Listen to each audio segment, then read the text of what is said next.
एक यात्रीवाही ऑटो हाथीपल आक्रमण करिबारु ऑटोटी उलटी पड़िथिला। एही समय रे हाथी ऑटोरे थिबा जणे महिला को दली देबारु से अति गुरुतर होइथिले।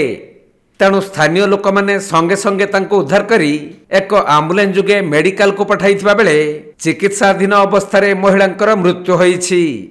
मिलिथिबा सूचना अनुसार गतकाली राति प्राय 10टा समय रे मयूरभंज जिला रासगोविंदपुर रेंज अंतर्गत तथा मोरडा ब्लॉक अस्तिया ठारे एक यात्रीवाही ऑटो हाथीपल आक्रमण करथिले।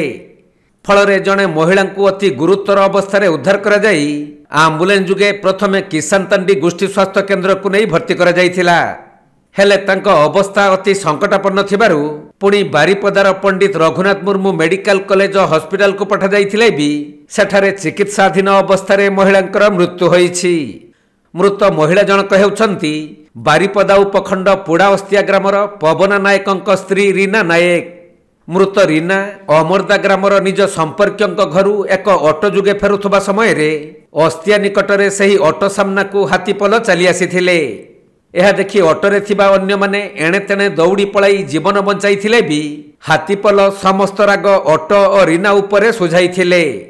रीना को हाथी पादरे दली देबा फलरे तांको हाथ गुड़ भांगी जाई छाती रे गभीर आघात लागिथिला, जेउथि पई मेडिकल रे चिकित्साधीन अवस्था रे तांकर मृत्यु होइछि।